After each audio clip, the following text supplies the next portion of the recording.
Hicks. I was talking about language. You guys created a bunch of sentences, and they had to do with, I can't even remember it. Like maybe it had birds and the Wabash River and stuff like that, right? And the point of that exercise was to say what's special about human language as a communication system. It has all kinds of very interesting properties that you don't see in other communication systems, neither your dogs, I mean, much less a reptile or what have you, right? You can talk about things that don't exist in the here and now. It has a bunch of recombination rules. You have simple elements, and those elements are, there's many of them. There's not just words, but there's also little markers that tell you whether you're talking about the future, the past, and ongoing action. You have ways in which you can embed one whole sentence inside another, inside another, inside another, and you can presumably go on infinitely that way. Just an example, I say, my dog was outside, and then I say, my friend said my dog was outside. Then I can say, my mother said that my friend said that my dog was, and you see the picture. You can go on and on and on. These mechanisms allow us to say conceptually infinite number of things, okay? So, and we can cause the minds of other people to play movies inside their head about this imaginary stuff, okay, on the basis of this communication system. Miraculous kind of stuff in the sense that you don't seem to see it elsewhere in the animal kingdom. And then here's the question: admitting that language has these interesting properties, is it instinctual or do you learn it? Is language something that's more learned or more inborn, instinctual? So it turns out that's a kind of question people have been asking now for a few decades. For a long time, when behaviorism, which we talked a little bit about, was the reigning family of theories inside social sciences, the idea was that language, like everything else, is learned. You don't already have it at birth, right?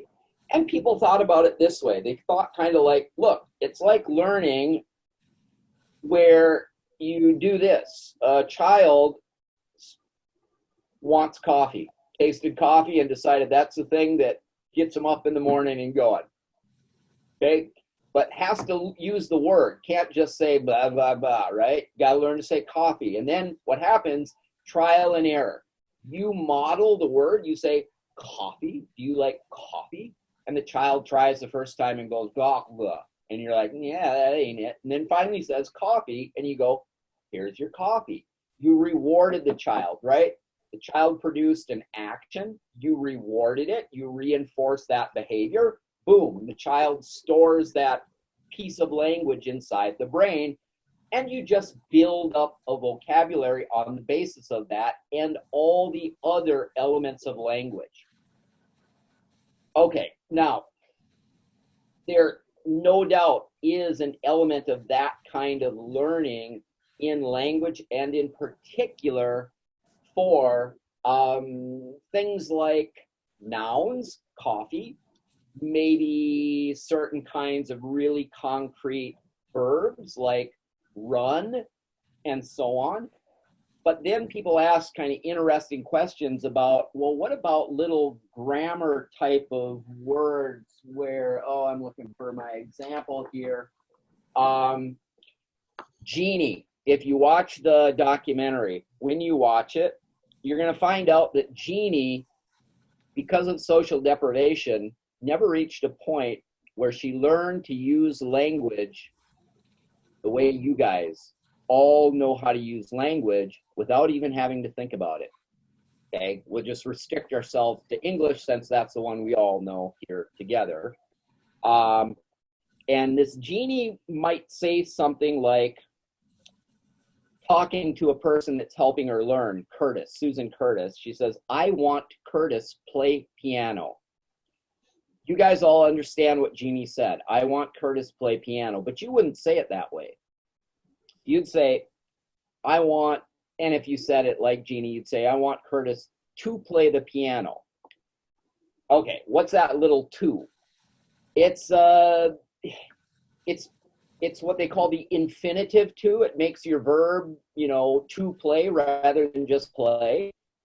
You know that it's supposed to be in there. You know that under these particular combination of words that that's the one you use, but you don't even know why. You just do it. Here's the question, though, that people who wonder whether language is instinctual or learned, here's what they ask. They ask, how would you learn that? How would you teach that? How would you model to?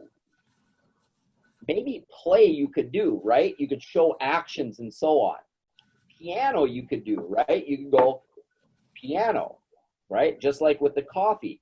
But how do you teach things like to? And actually, there's a whole host of elements of language. They usually don't have any meaning in and of themselves. They play a role in helping to combine elements of language, but that seems to be their quote-unquote meaning. And so the question is, how would, since older people who use the language don't even know that they use it, much less why they use it, how could they possibly teach it, right? Okay, so that's one kind of argument. Here's what I want to do. I want to show you guys, take a look at the slide here. 4 people, linguists, who make the argument that language might be instinctual. They point to a number of pieces of evidence. I want you guys, I want people in this class to be familiar with just these 3 kinds of evidence. There's other kinds of evidence that people that say language, and if you take a look up there, here's the way they put it. Language is kind of like an organ in the body, an organ in the brain. It's like the visual system, or it's like, I don't know, the heart, or some other kind of system or organ in the brain that from conception, from the moment of conception, okay, up through your time, in gestation, in the womb, and through the course of maturation, it grows according to instructions that must be found somewhere at the level of the genes, right? And here's what they say. They say the kinds of evidence that seem to suggest this are the following. First of all, that language follows a pretty much universal course of acquisition or development. You get language, whether or not you speak English or Spanish or Hindi or Sanskrit or Japanese or whatever it happens to be, we more or less go through the same stages no matter which language we speak, which seems to indicate some kind of genetic time clock, as it were. So I'm actually not going to run through all these different stages. Turns out when we're first born, when you guys were little babies right out of the womb, me too, we could distinguish all the different sounds that all the different languages make. You can't do that anymore. If you're multilingual, if you know more than one language, you already have a much bigger kind of sound inventory in your ears, okay, than people who are monolingual, okay, but still there's a bunch of stuff you have eliminated. If you come from, say, Southeast Asia, and you learned English at a relatively late age, it remains maybe impossible for you, highly difficult to distinguish between, if I say the word feel, it feels interesting, or I say the word fear, I fear what's interesting. I can hear that, and you guys heard it, right? L and R. But if you're from Southeast Asia, very often, say you speak Chinese, a Mandarin or what have you, they don't distinguish L and R, okay? The mouth does very similar kinds of things for L and R. It does different things, but they're pretty similar. And it turns out in certain languages, you don't actually use the difference between what the mouth does for L and R to make a distinction. Okay, you hear it as the same. Okay, so that and vice versa. Anyway, if you are born in China, okay, in your first weeks, your first months, you can hear the difference. But once you become, a speaker of Chinese, you lose it. Okay, that's one kind of stage. Then you got what's called babbling, which basically you go da, da, da, ma, ma, ma, et cetera, et cetera.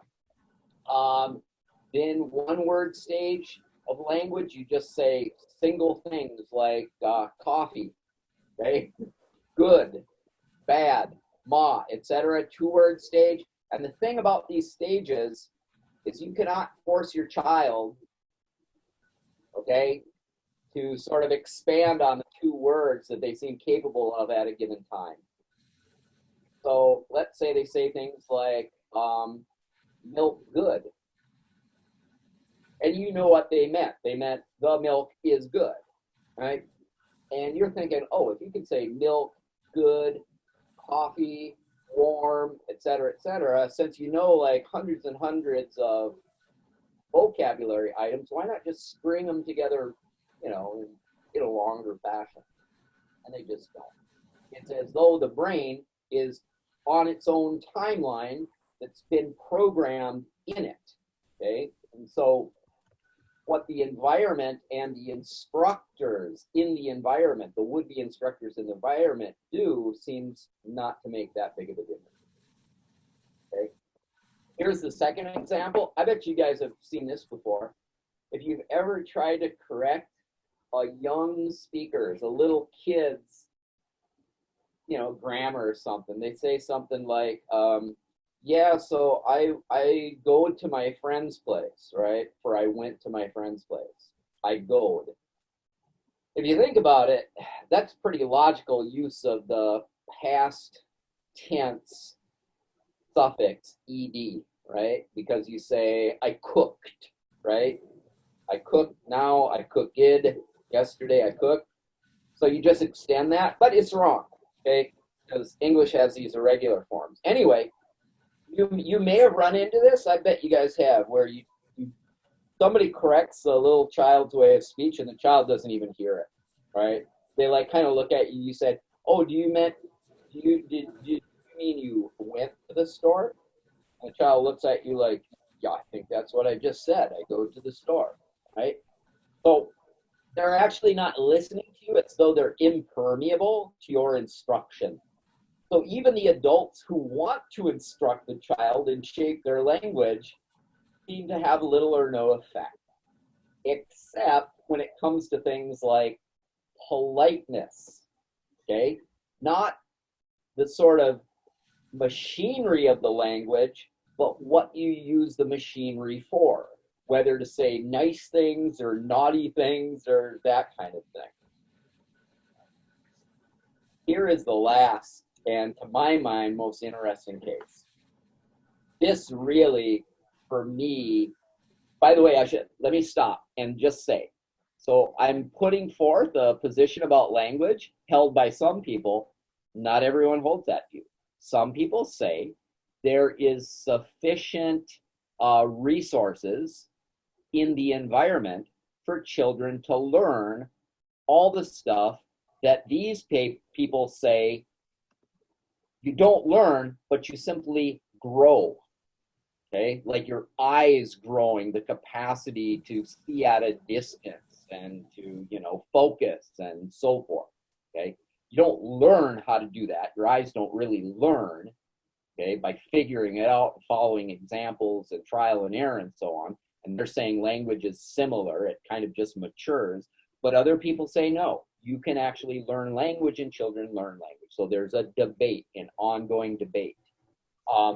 Anyway, but this in Nicaragua, right, it's down in Central America in the early 1980s, there was a change in government, and they reformed the schools, and they introduced for the very first time schools for deaf children, schools for children who couldn't hear, and subsequently as well.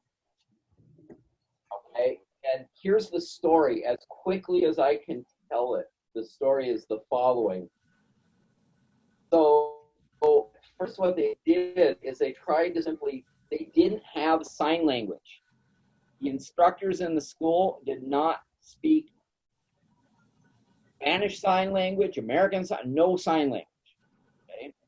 And just a side note, sign language is a language in the fullest sense of the term, just like any spoken language. It does pretty much all the things that we've talked about. Okay? Sentences inside of sentences, past, future, etc., etc. So in other words, in sign language, you could have done the same exercise that we did.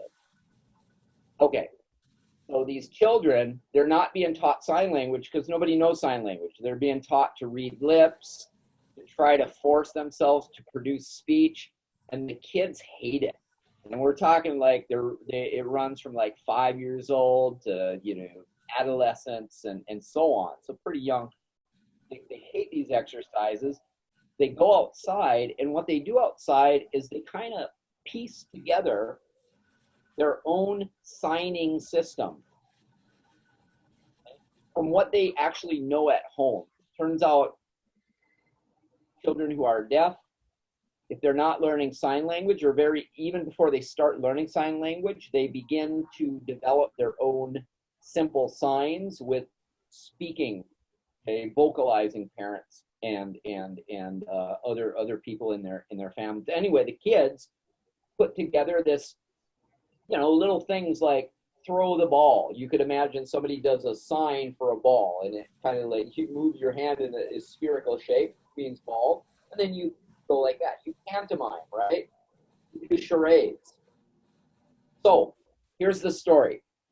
Early in these schools' history, the children developed a form of language that was more or less like the form of language a 2-year-old has. Very simple. Okay, like when you're in the 2-word stage, or what's called the telegraphic stage, you say things like all gone milk. Okay, or you say things, you don't even say things as fancy as what Jeannie in the documentary says, like, I want Curtis play piano. Okay, so you speak kind of like an infant. But here's what happened. Over time, over the course of several years, with new students entering, new young students in particular, 5-year-olds, 6-year-olds, and so on, as they entered the school system, the language evolved, and the language is now recognized as its own unique sign language, Nicaraguan Sign Language. And Nicaraguan Sign Language is the kind of thing that, though it didn't possess these in the beginning, now does. Things like the capacity to talk about the future, the past, embed sentences inside of sentences, and do all the stuff that other languages do. Okay? I don't know if I characterized that well enough for you to be sufficiently amazed, but it almost seems miraculous to me if the accounts are true. And people are still there studying this. So linguists are still down there studying this and tracking the course of its history. Here's the takeaway. The takeaway is this. How did the children evolve this language? How did that language evolve? They didn't learn it. Nobody could teach them. Nobody knew another sign language that they could have borrowed from. So the idea is that all these new elements came from their own brains, inside their own brains, as these brains were going through this sort of inborn maturation period. I find it stunning. Okay. Anyway, that's the story. Those are the 3 pieces of evidence that people use to say the brain is more, or language is more influenced, if you will, by nature than by nurture. But I emphasize once again that people are still debating that whole issue. Okay, hold that position. Okay, let me move on now. The second thing, there are three main things I wanted to talk about today. This, finishing up this, then some stuff about kind of, let's see, oh yeah, so kind of terminology. And then I want to talk about Kohlberg's theory of moral development. All right, so let me just get some of this terminology out of the way. And really what I'm doing here is kind of pointing you at what I'm going to hold you responsible for knowing on the basis of reading your textbook. Okay, so how do we define socialization? And also the distinction between primary and secondary socialization. So primary socialization is pretty much your first year socialization. Okay, so you come into the world and human beings are fairly helpless creatures compared to other animals. Right? It takes a long time to grow a human being into an independent, self-sufficient creature. We're unique that way. That's one of the interesting properties about human beings, is just how helpless and for how long we're helpless when we're born. Okay? That makes us hypersocial. That's part of what makes us hypersocial, is we're so dependent on others. Okay? So human beings are transformed, or the process of socialization, by their interaction with other peoples. And one of the things that transforms them is sort of absorbing what we might want to call basic social roles. Okay? Roles are sets of obligations and expectations about how you're supposed to be. Okay? The role of a father, the role of an employee, the role of a student, the role of a law enforcement officer, the role of okay? All these roles along with a whole set of expectations about how you're supposed to behave, how you're supposed to appear, how you're supposed to interact with somebody with other kinds of roles and the like. Okay? Two of the most important kinds of roles, or two very important kinds of roles, are gender roles. Those are some of the very first that we absorb. And we already talked about this, occupation, social class roles. Okay, so that's going to be for your discussion. I realize, just a note to myself, I realize I've been doing all the talking here, okay? And partly it's just, there's certain information I want to make sure that's out there, you guys, and recorded as well, so I'm just doing that. Let's go to gender roles. So here's the point I want you guys to remember about gender roles, is they're distinguished from sex. I bet you guys may have run across that distinction before, okay? The difference between sex and gender. Does anybody want to take a quick shot at that so that I'm not doing all the talking here? If I was to ask you, what's the difference between gender and sex? You guys ever run across that or thought about that before, maybe in another class or in general? If you were to give an answer to the question, how does gender differ from sex?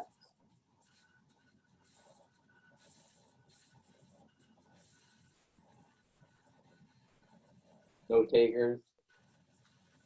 Kind of putting everyone on the spot.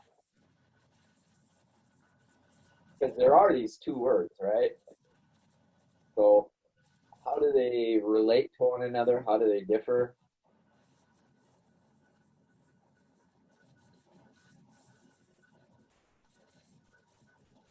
Maybe you haven't run across this before. So let me go ahead and just tell you then that in the social sciences, in sociology, the word sex refers to what you inherit, okay, from your biological parents. And that is to say the set of, chromosomes that you get, the 46 and all that we have. And so it's principally the sex chromosome, okay, whether or not it's X, okay, or whether or not it's Y.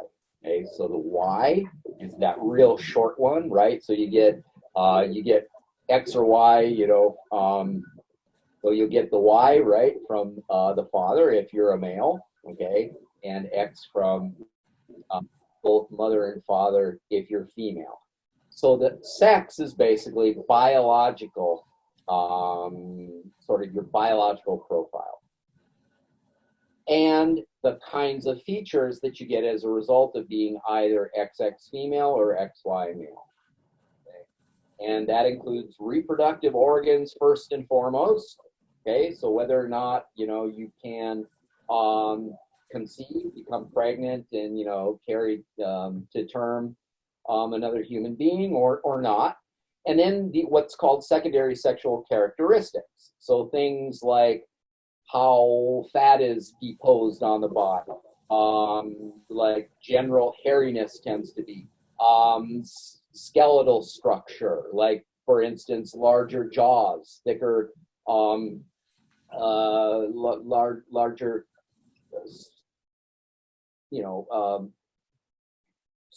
jaw skeleton and the muscle attachments and all that kind of stuff, hand shape, okay, the size of fingers and the like. So what's gender? If sex is just the biological aspect, what's gender? Gender we can define as what a society or a culture makes of biological sex. What it adds to it, what it emphasizes, what it covers, you name it, okay? So gender roles are those roles. So we are in a kind of society, like many societies in the world, that has traditionally a two-gender system, sometimes called a binary gender system, where you have two principal kinds of genders, and anything that doesn't quite fit inside of that is seen as deviant, at least traditionally. These systems, like all systems, are open to change, although they're also resistant to change, right? So we've actually, within our own society, have been undergoing a period in which there's both impulses towards changing, opening, making more flexible that system of just two genders, and people pushing back against it. Okay, here's a question help me out here.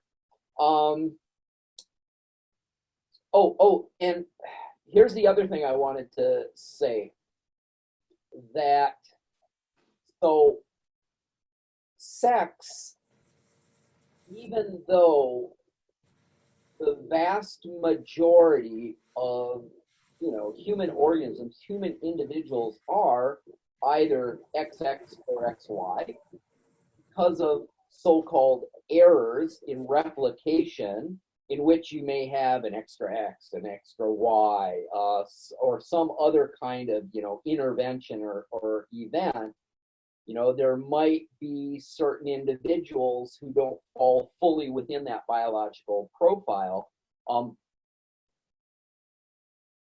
The most common forms are XX and XY, but these do not seem to determine universally everywhere in the same way the gender system. Okay, so just because you have these two kinds of genetic profiles, XX and XY, as being the dominant ones, that doesn't mean you see everywhere the same kind of binary gender system. Rather, it's very variable. Okay, so, and we can think about this, for example, dress. So XX and XY, being male or female biologically, does that determine, does that predict, does that predestine how males and females are going to dress around the world? That's a question to you guys. What do you think about that? Or what are your observations about dress?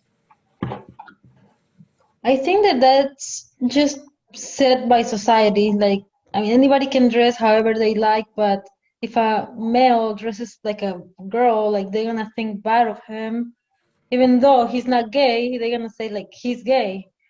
Like, you know where I'm coming from? Like, I think that's just the society mind.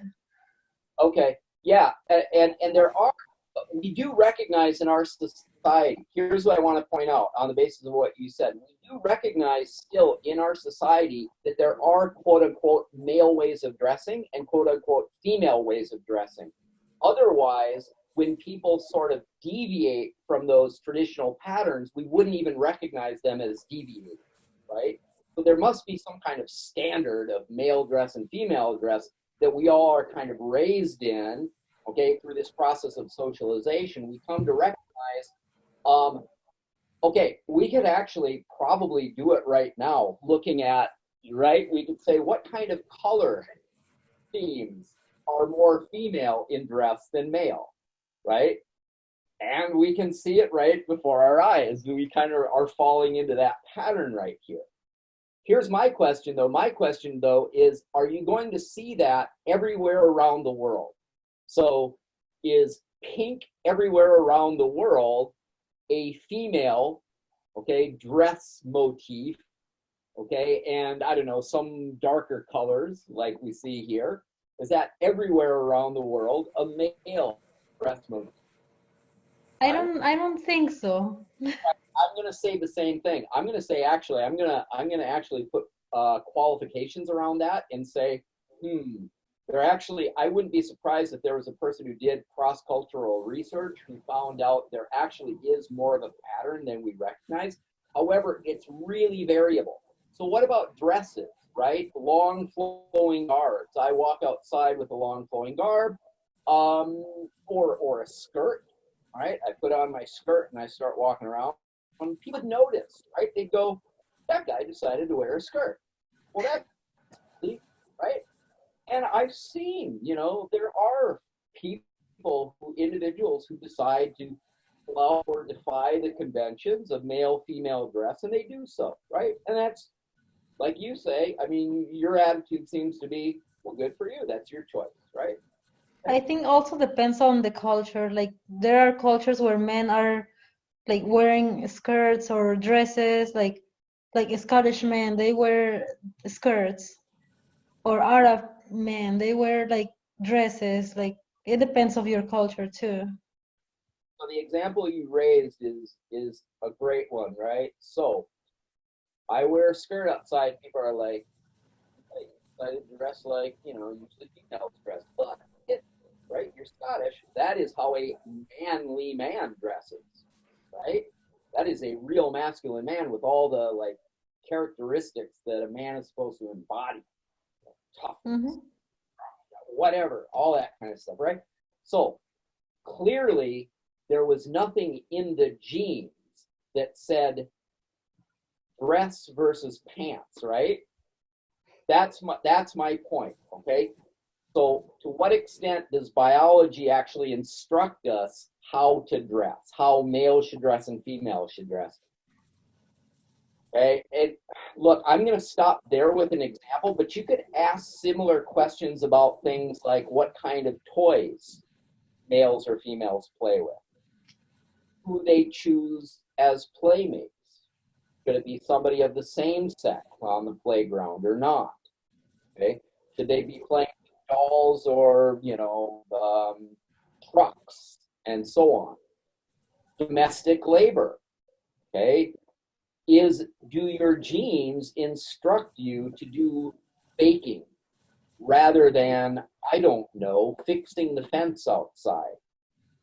So you can have a nature-nurture debate about that, but in general, the social sciences are very open to the idea that these things are extremely variable and that culture may play as at least as strong a role as biology in determining these things. Okay. Let me now go on to this right here. Some more terminology. I want you to know, what does it mean when you say agents of socialization? It's just it's a term for referring to individuals and groups that perform the work of social, help new members to learn what the different roles are. And so distinguish between primary groups and secondary groups. So primary groups are mostly like parents or parent figures. It could include siblings, it could include community members, but people who assist you in your earliest years when you're most dependent on others. And one of the things about these groups, so primary groups, they get primary socialization. And they're the ones you tend to have these very, very strong, powerful emotional bonds with. People who feel irreplaceable to you. No one can replace your mother or your, I don't know, some person that takes care of you as a youngster, right? Secondary groups are groups where there's more of an element of choice, where rather than being born into a group, you kind of choose the group. You voluntarily select membership in the group. Although there's a fuzzy sort of, the line is blurred between the two. So what about school? Do we want to call school a primary group or a secondary group? Good question, right? Especially like kindergarten. Nobody elects to go to kindergarten, right? The 5-year-old, so what do you want to do this year, right? I was thinking about kindergarten, right? No, that rarely happens, right? They're just put into kindergarten. Mandatory, right, in our society. On the other hand, they're not quite the instructors, right? The kindergarten teachers isn't quite like, say, the mother. There's a little more of an element of replaceability. One person can fulfill the role of kindergarten teacher probably quite as well as another, right? So you have substitutes. And then other later forms of association, like workplace, athletic teams, clubs you join, and so on. These are all secondary groups, and they're contexts in which so-called secondary socialization takes place. And we'll talk about secondary socialization next. Okay, good enough. I am now going to do this. I'm going to head to there's development theories. There's 2, right? Let me think. Yeah, I think we just talked about George Herbert Mead and Lawrence Kohlberg. Your textbook talks about others. There's Erik Erikson. There's Jean Piaget. There's, I think they mentioned Sigmund Freud as well. We're just going to limit ourselves to Kohlberg and George Herbert Mead, but I'm going to start kind of backwards in terms of what the slide discusses. So there was this guy. So these are theories of what kind of processes of maturation or change that individuals typically go through. And, they fit within sociology to the extent that they presume or take place within a network of other people. Let's see.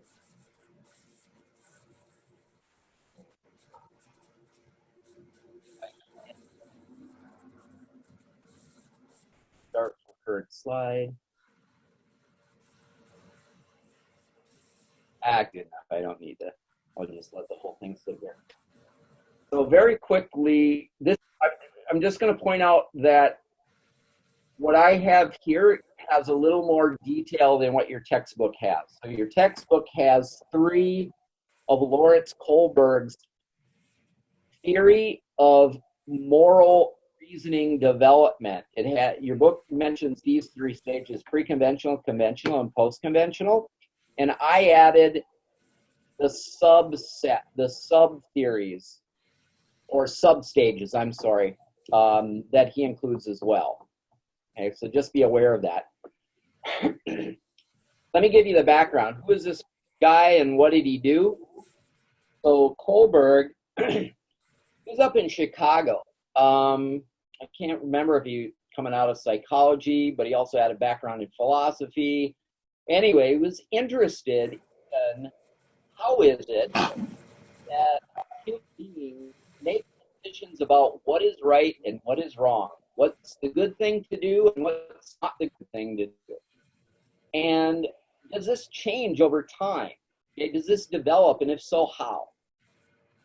So the way he tried to get at this question was by having kids come in. By the way, he first started with boys. His first round of subjects were all males, were all boys.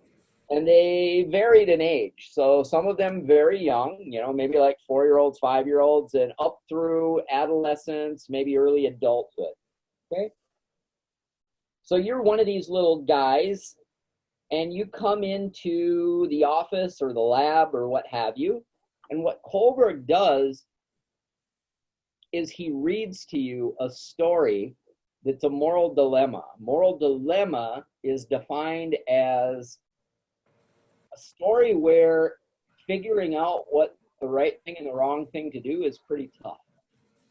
Right? It's a real dilemma. You're kind of stuck, and you got to think about it. Okay. Here's an example of one that he brings in. Okay, it's called the Heinz dilemma, about a fellow named Heinz, and his wife has this illness, and there's experimental medication she's been put on. Okay, otherwise she would die, she would perish. One day, they run out of the medicine, or they lose it, or what have you, and she's due to take it, and she's going to be in big trouble. So what Heinz does is, it's some dark and stormy night, I guess, to set the scene, and he runs over to the local pharmacy. And it turns out the pharmacy has this in stock. They have that experimental medication, but Heinz, okay, so here's the problem, right? There's got to be a predicament. His predicament is maybe, I don't know, he loses his debit card, or he doesn't have any cash with him, but he needs that medication, and his wife, okay, she's in big trouble. And let's just assume that there's, the pharmacist, the law is, you don't got the money, you can't pay for it. You can't buy this. Okay, we can't just give this stuff away to everyone. There's rules and regulations. So the pharmacist digs in his heels, and Heinz says, "Oh, I need this medication, or my wife is going to die." And the pharmacist "Look, these are the rules, man. I can't do it." Okay, so put yourself in Heinz's shoes. What's the right thing to do? Is the right thing? Okay, so you ask the children, what's the right thing?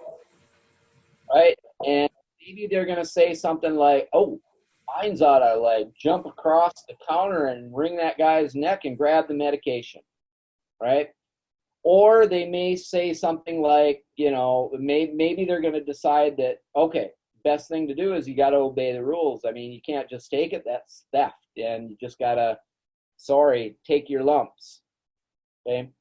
Isn't this What's that? isn't this like a famous dilemma they ask children?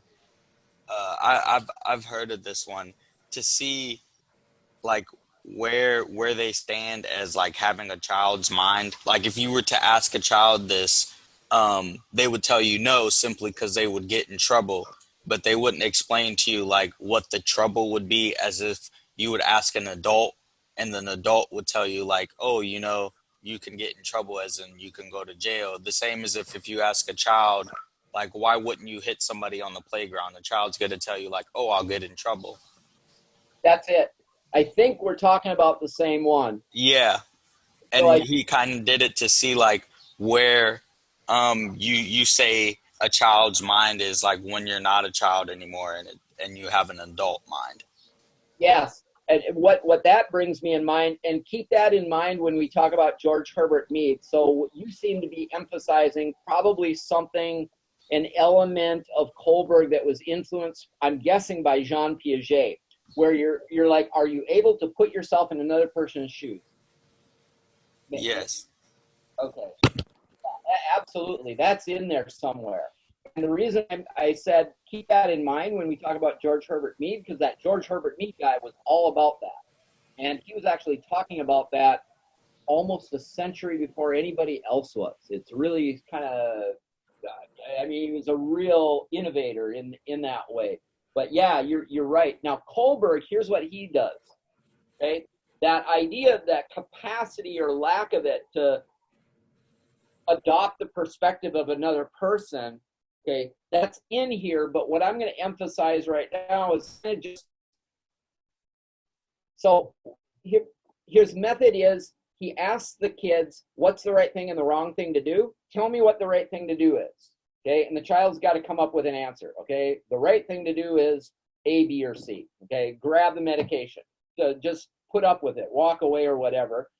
And then, okay, and this is probably where you're able to, the next part is where you're able to discover, like, what is the kind of state of mind of the child? Are they able to put themselves in other people's shoes? You ask them why. What makes it the right thing? What makes it the wrong thing? Okay?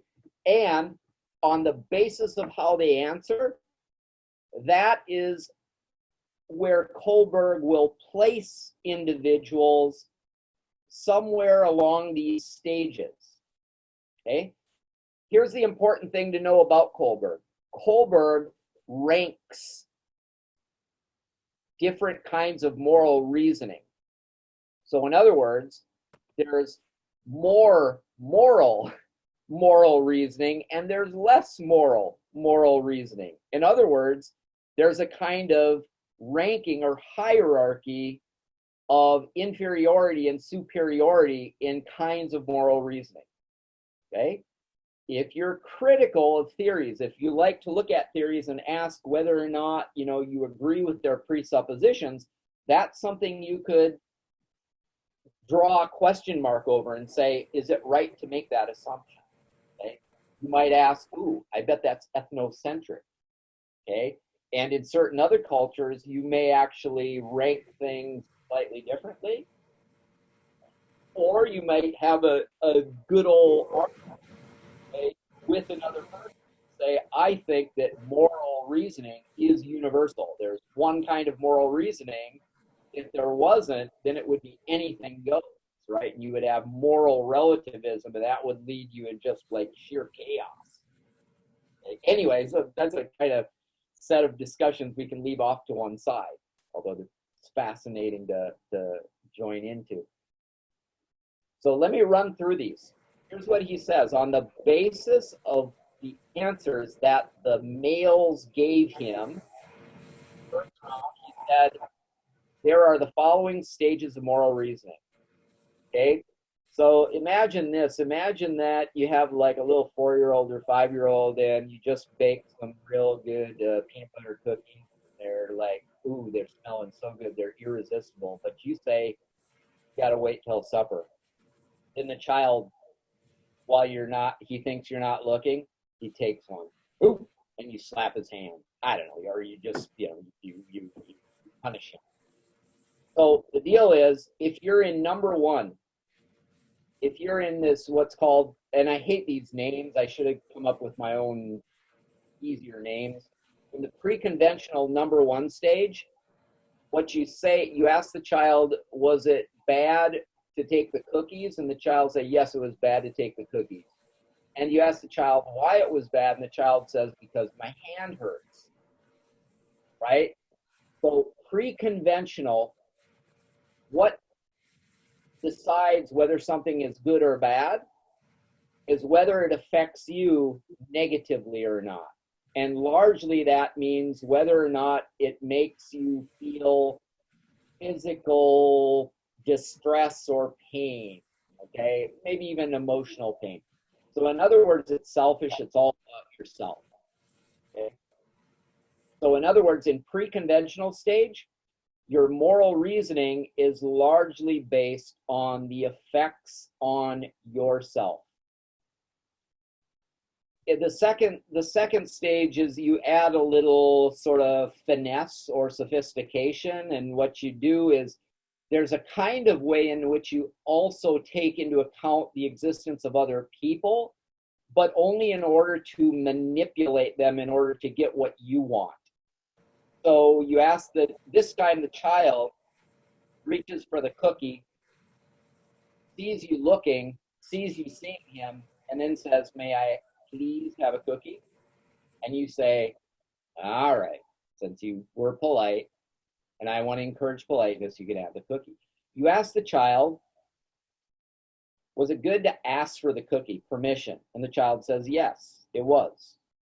And you ask why, and the child says, "Because the cookie tasted good." Right? So again, all the payoff for yourself. If you get a positive payoff, if it works out for you, that means it's good. Right? Now, from our point of view, right, I assume that we have all superseded this stage. We're all at a point in our lives where we could actually use that kind of reasoning. And maybe we do on occasion, but we can use other kinds of moral reasoning as well. And we find that one to be rather primitive. Okay? With conventional, if you move to conventional moral reasoning, now you begin to take into account other people. So here you begin to have something sort of like an effort to step outside of your own self, sort of, kind of. Okay? So the next one, conventional, number 3, guys, that's kind of like peer pressure. Okay? If you dress in a certain way, if you have a certain kind of hairdo, if you're polite, if you ask kids, "May I join your kickball game outside in the park," rather than just coming in and running and grabbing the ball because you like it, right? If you ask people, well, the reason that's given for why these things are good to do, dressing in a certain way, being polite, and so on, the reason is primarily because it wins acceptance from other people. It makes other people like you and accept you. Okay? So it's kind of an urge to conformity or peer pressure. Now, you could actually say that rather than simply being taking into account other people or other people figuring centrally into your moral reasoning, you could actually argue that this is still kind of pre-conventional, because ultimately it's about the positive payoff that you get from conforming with other people. So the good, the ultimate good, is still how it makes you feel. Kind of in that it's midway between selfish, purely egoistic, and something more than your ego. The next one, the law and order orientation. So go back to Heinz, the pharmacist, the medication for the wife.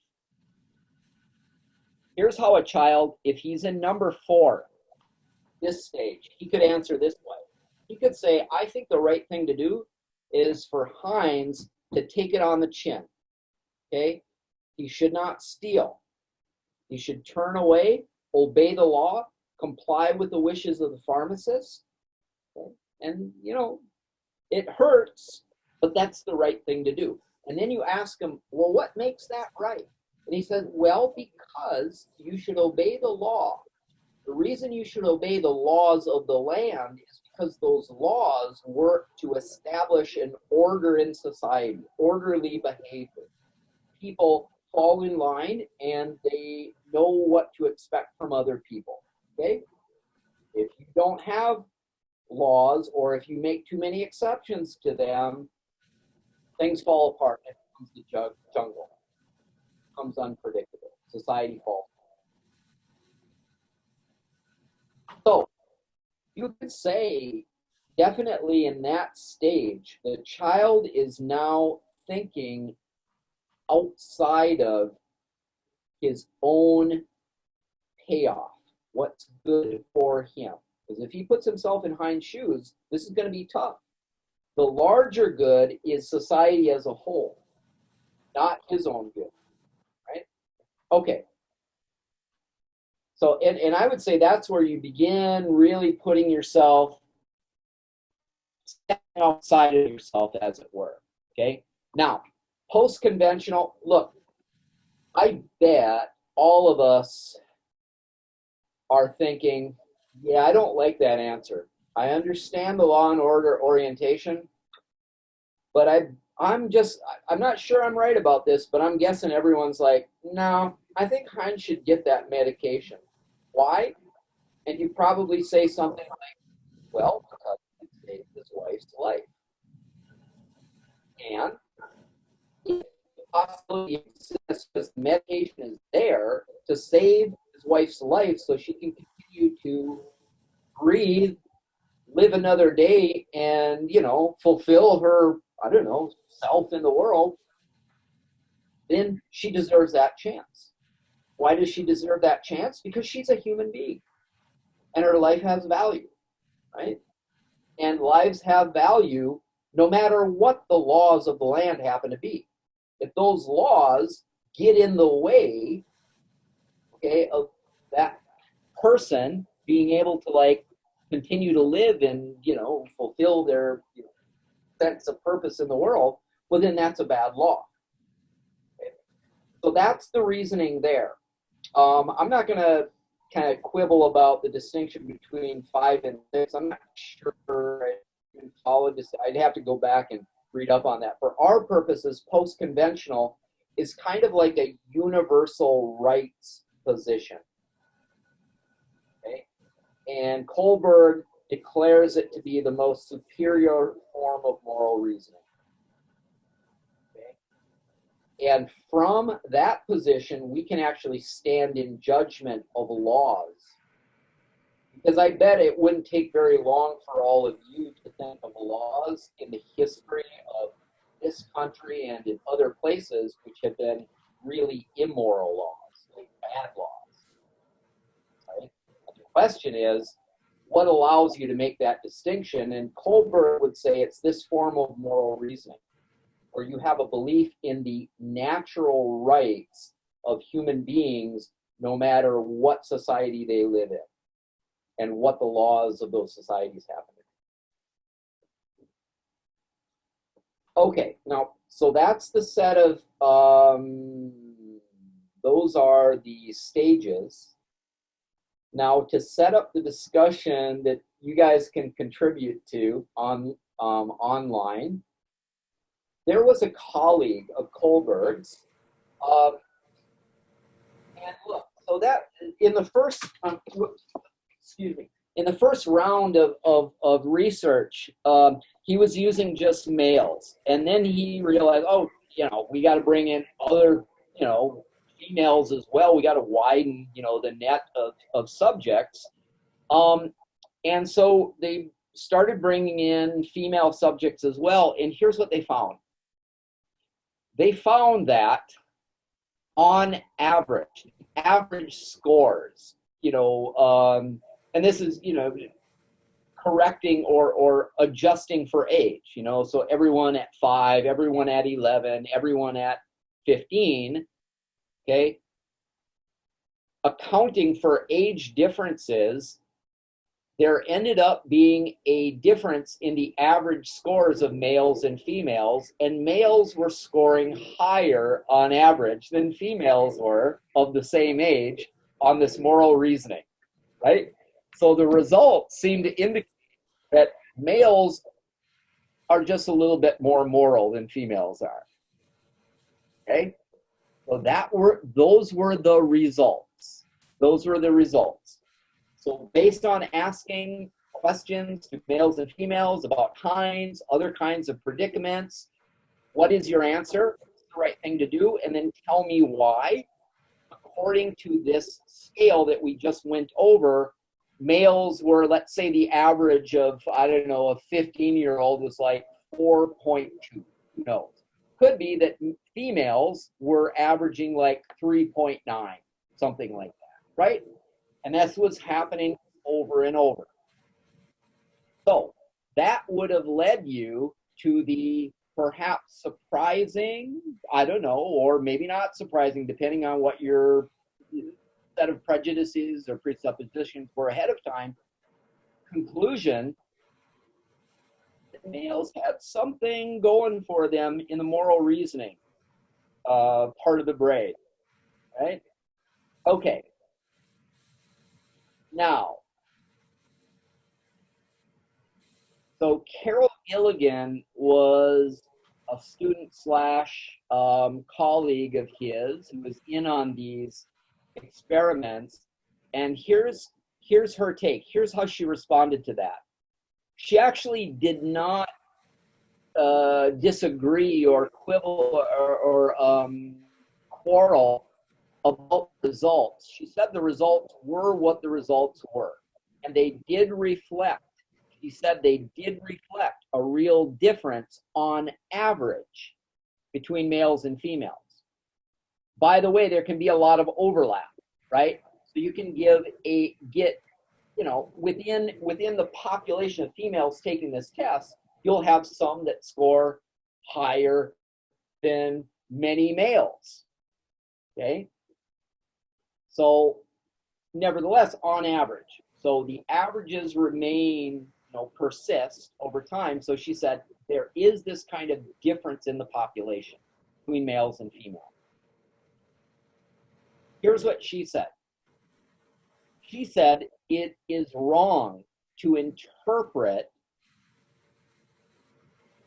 females as being somehow slightly inferior to males in moral reasoning. Okay? If you accept the hierarchy that Kohlberg set up. Rather, what we need are two different standards. Because, she said, males and females tend to think about right and wrong in different kinds of ways. Okay, I see, again, this went longer than I was expecting it to. I see we have, so how can I get this across? So you'll read in your textbook.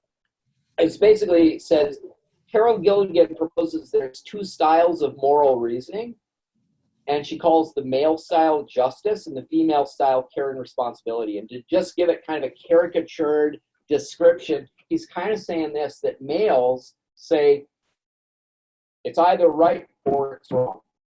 There's a set of rules that tells you what's right and what's wrong, and you kind of got a checklist of things. Okay, did the behavior have this or that? Right? If obeying the laws of the land is your criterion for what's right, then you take a look and see whether those laws were complied with. If they were, then yeah, it was right. If they weren't, then no, it was wrong. Simple as that. It's like a math problem. You simply solve the equation. Okay? Females, according to Gilligan, engage in a much more flexible kind of reasoning where what they do is they actually refuse to answer the question. They say, give me some time to think about this. Before I figure out what's right and what's wrong, I need to do the following. I need to take a look at all of the people involved in a choice. I need to figure out how a given action would impact each of them. I also need to figure out in particular how the relationships between these particular people would be harmed or helped by a given action. And then I sort of weigh up the sum of these different effects, and then I have a much better idea about what the best thing would be. And maybe I don't accept your choice of either it's right or wrong. Actually, what I do is I see if I can come up with an alternative strategy. So, yeah, look, that's, and so I'm not going to read through all this. What Gilligan did is she said, take a look at Amy's response, a sixth grader, right? So we can presume she was maybe 12 or 13 or thereabouts. And there's these little quotes of, should Heinz steal the drug? And she goes, well, I don't think so. I think there might be other ways besides stealing it, like if you could borrow the money or something. And here's the thing. She starts talking about borrowing the money, and you're like, that's not what I asked. I asked, should he steal the drug, right? And you're refusing to answer it, right? Because what she's doing, if you keep on reading on, is she's going through the entire scenario in her mind and seeing how it's going to affect Heinz, how it's going to affect his wife, how it's going to affect the pharmacist, how it's going to affect the relationships between these people, and so on. Okay? So rather than saying, okay, if it met this criterion, then it's right or wrong, enter into that. Okay, so the kind of question I'm asking on that discussion is, I'm kind of always curious to know, does this seem right to you? Do these results seem to capture something that's real? Is there a real difference between the population of a whole of males and females when it comes to figuring out what's right and wrong? Okay, are males more inflexible? They just want to arrive at the right answer right away as though they're solving a math problem, and females do this other kind of more flexible reasoning? Then, if you agree with that, if you think, yeah, but maybe you disagree with it, you can discuss why. The other question is, if there really is, on average, this difference between males and females, what does that difference reflect? Do you think it reflects culture, nurture? Is it because we live in a culture where females are socialized or raised to think in this way and males are raised to think in that way? Or do you think it reflects nature? Do you think males have a kind of brain that's structured to think in this way rather than this way? Oh, does anybody, by the way, have any reflections one way or another? Molly, what do you think, Molly? Do you see yourself in any of this or not really? I don't really know. Yeah, kind of like you have to like think to yourself, I don't know, when's the last time I had to, I don't know, answer what's right or what's wrong? And like, I'll just tell you right now, I'm like, geez, I think I have more of a care and responsibility kind of mindset myself. I think I do, although I'm not sure. Yeah, Katie, what do you think? I think a lot of it, at least to me, has to do with like society and the way that someone's raised.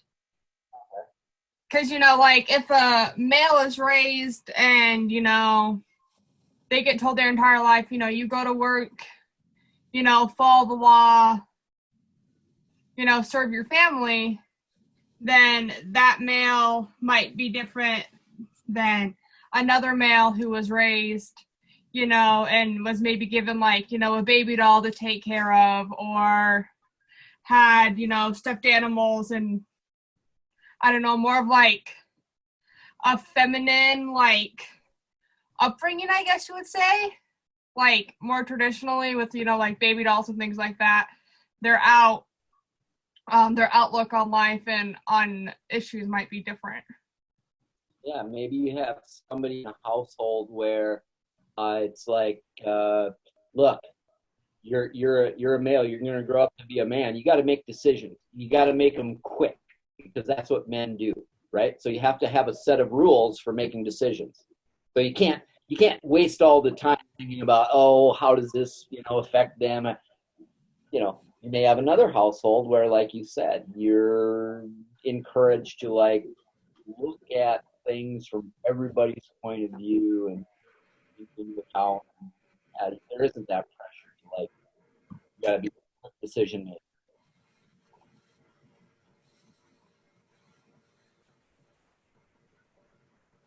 So if no one else has any like thoughts about this, I'm gonna that's pretty much what I wanted to accomplish today then. And so you guys, I think you're in a position to kind of respond to this question about Carol Gilligan. I'm going to let you go off on your way here, answer those 2 discussion questions, watch that documentary. If you haven't seen it before, you'll love it. It's very, very interesting, right? It's a really compelling case. And as far as like how you answer the questions, just do it to your in as detailed a fashion as you can. and think about some of the questions we've discussed. Nature versus nurture question. We've talked about the language stuff.